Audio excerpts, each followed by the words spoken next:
आदाब, मैं मुमताज़ अली रिजवी और आज हम बात करेंगे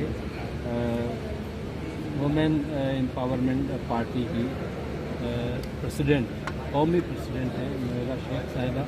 उनसे हम बात करेंगे कि आखिर ये जो सियासी पार्टी है वो औरतों का जो नाम दिया गया है, एक तरीके से ख़वातीन को एम्पावरमेंट करने की बात की गई है। जैसा कि अभी प्रियंका गांधी ने एक नारा दिया, लेकिन उससे पहले की ये पार्टी है। प्रियंका गांधी ने कहा लड़की हूँ, लड़ सकती हूँ, लेकिन उससे बहुत पहले ये नोएरा शेख ने नारा दिया। नारा ही नहीं दिया बल्कि पूरी पार्टी ही बना दी। अगर प्रियंका गांधी ने 40% की बात की तो नोएरा शेख ने तो पूरी पार्टी ही बना दी। आइए बात करते हैं। अभी प्रियंका गांधी ने नारा दिया लड़की हूँ, लड़ सकती हूँ, उसको बहुत हाईलाइट किया गया, लेकिन आपने तो पूरी पार्टी बना दी। आपको कैसा रिस्पांस मिला और नहीं मिला तो क्या हुआ? देखिए, मैंने काफ़ी सालों से सोशल वर्क किया और कॉलेजेस बनाई और लड़कियों के लिए मैंने बहुत विलेज में काम किया। तो उसमें मैंने यही चीज़ देखी थी कि कोई भी पार्टी महिलाओं के लिए एक प्लेटफॉर्म नहीं देती कि ये प्लेटफॉर्म तुम्हारा है, जिसमें तुम ही हो, जिसमें तुम्हारा राज है। ये बात नहीं बताई थी। तो फिर इसलिए मैंने ऑल इंडिया महिला एम्पावरमेंट पार्टी मैंने नाम रखा। तो काफ़ी लोगों ने उस पर ऑब्जेक्शन भी उठाए कि तुमने महिला करके नाम रख दिया, तो फिर एम्पावरमेंट रख दिया, तो फिर हमारे मर्दों का क्या काम? तो फिर मैंने उन सबको ये रिप्लाई किया कि महिला वो होती है जो तुम्हारी माँ होती है और तुम्हारी बहन और तुम्हारी बेटी होती है, और बग़ैर महिला के आप ना बाप बन सकते हो, ना एक भाई बन सकते हो, ना एक शौहर बन सकते हो।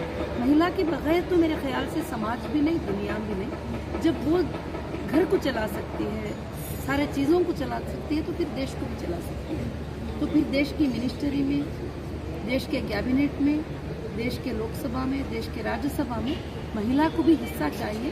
तो मेरा मुद्दा है कि एक दिन इंशाअल्लाह 40% महिलाएं ज़रूर हमने इससे पहले भी आपसे सवाल ये किया था कि जो महिला एम्पावरमेंट पार्टी है तो इसमें पुरुष यानी मर्द भी रहेंगे, नहीं रहेंगे? और बिल्कुल रहेंगे।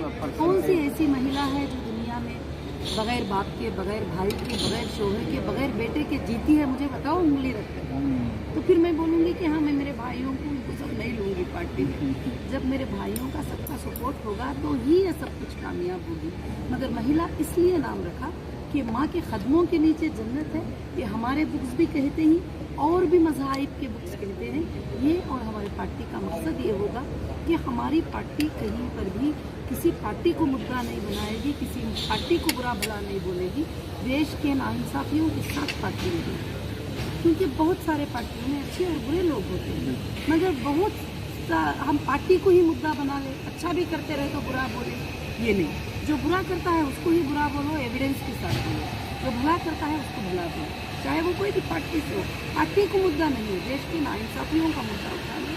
और मेरी पार्टी का दूसरा मकसद है कि एक मोहब्बत का पैगाम देना है, एक अमन का पैगाम देना है। और मुझे ये बताना है लोगों को कि देखो, हमें पैदा करने वाला एक है, हमारी ज़मीन आसमान एक है, हमारा बारिश बरसने का एक है, हमारी ज़मीन के जितने भी नबातात उगते हैं वो सब एक है, और तुम्हारा मेरा ब्लड भी एक है, सब चीज़ें एक हैं। तो फिर हम क्यों लड़ते रहेंगे मज़ाहिब के मामले में?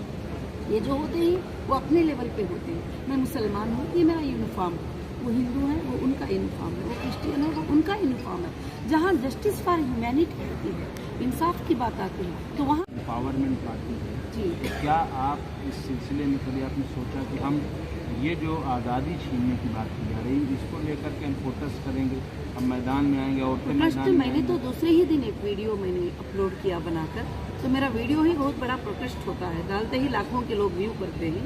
तो मैंने वीडियो बनाया कि बोले मैं हिंदुस्तान में किसी को ये राइट नहीं है कि किसी मजहब के बारे में बोले और किसी मजहब को मजाक करे, किसी मजहब के यूनिफॉर्म पे मजाक करे। लेकिन फ्यूचर में अगर जैसे इस तरीके की चीज़ों को, क्योंकि लड़कियाँ कोर्ट में जाहिर है कि अभी मामला चल रहा है, तमाम देश के उन लड़कियों के साथ हूँ। ज़रूरत पड़े तो धरना करने के लिए, ज़रूरत पड़े तो सुप्रीम कोर्ट में PIL डालने के लिए, ज़रूरत पड़ी तो मैं उनके साथ देने के लिए, तमाम उस देश की लड़कियों के साथ हूँ जो अल्लाह के हुक्म के लिए लड़ रहे हैं। मैं उनके साथ हूँ ज़रूर। और उसी तरह से कोई और मज़हब की लड़की होगी, अगर वो ऑरेंज कलर का दुपट्टा पहनती है, मैं उसके भी साथ हूँ, क्योंकि वो पहन रही है वो दुपट्टा, मगर वो उसके मज़हब का पहन रही है। हिंदुस्तान के कॉन्स्टिट्यूशन के बराबर हम उसको नहीं बोल सकते, उसको मजाक नहीं कर सकते। उसी तरह से मैं तमाम देशवासियों से यही कहूँगी, किसी के मज़हब को लेकर मजाक मत उड़ाया करो। अब हम इंसानियत का पैगाम पहुँचाएंगे, जस्टिस का पैगाम पहुँचाएंगे, मोहब्बत का पैगाम पहुँचाएंगे। यही MEP का मकसद है, यही MEP करेगी।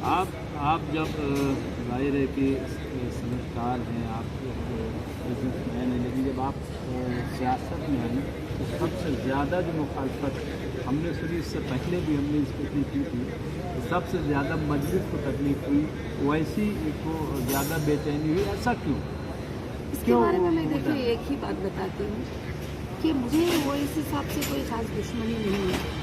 रियली बात कहेंगे तो हमने कभी भी आज तक बैठकर सामने बात भी नहीं की। अब उन्होंने ही 2012 में एक FIR दर्ज करवाया, उसके बाद कई एजेंसियों को मेरे पास भेजा गया और मैंने फेस किया, क्योंकि मैंने कहीं गलत नहीं किया तो मुझे डर नहीं है। मैं एजेंसियों से डरती नहीं हूँ, क्योंकि जब मैं गलत नहीं की हूँ तो मैंने हर एजेंसी को फेस किया।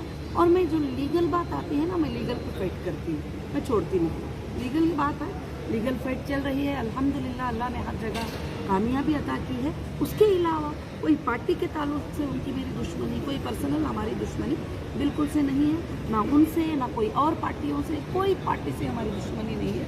मेरा ख्वाब एक ही है कि देश की महिलाओं को मैं एक अच्छा प्लेटफॉर्म दूँ और देश के बेरोजगार बच्चों को रोजगार बना दूँ। माँ क्या चाहती है?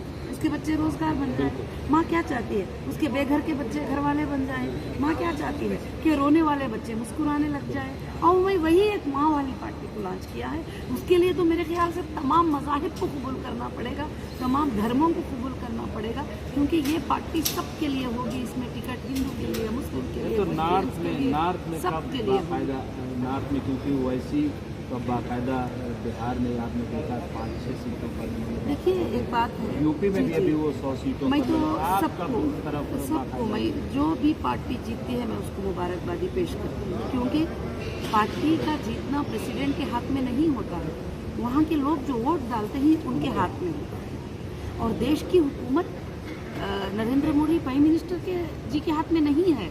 देश की हुकूमत जनता के हाथ में, पब्लिक के हाथ में। जनता ने चुना तो उन्होंने प्राइम मिनिस्टर बन गए, जनता ने चुना तो मनमोहन सिंह साहब ने प्राइम मिनिस्टर बन गए, जनता ने चुना तो कांग्रेस के बने। जनता चुनती है लोगों को, तो जहाँ जनता चुन ले तो वहाँ पर हमें कमेंट की कोई भी ज़रूरत नहीं है। गिराने के लिए जाना, गलत बात बोलना, ये सब मुझे बिल्कुल पसंद नहीं। मेरे हर पार्टी के कार्यकर्ता को मैं यही बताती हूँ कि अगर जीतते हैं पार्टियाँ वाले तो मुबारकबादी पेश करो, दुश्मनी मत करो किसी से भी, उनके गले में हार डालो, मुबारकबादी पेश करो। हाँ, अगर जीत कर नाइंसाफी करते हैं तो ज़रूर से फाइट करो, छोड़ो मत। हमारे पास सीट भी नहीं है ना, फाइट करो। कोई और हिंदुस्तान में जिस तरीके का बीजेपी या और पार्टियों में 80% और 20% की बात सुनते हैं, तो ऐसे में आप जैसी खातून जो हिजाब में हैं, दूर से मुस्लिम हैं, तो ऐसे में क्या लग रहा है आपको, कैसे तमाम औरतों को कैसे आप जोड़ेंगी? मुझे तो लगता है कि अभी आप अवार्ड फंक्शन में देखिए ना, मैं हिजाब में थी और हमारी 15 बहनें जो थे हिजाब में नहीं थे, वो सब मुझे लिपट रहे थे, बात कर रहे थे, मोहब्बत कर रहे थे, करीब आ रहे थे। ज़रूर मुझे उम्मीद है कि पूरा हिंदुस्तान करीब आएगा।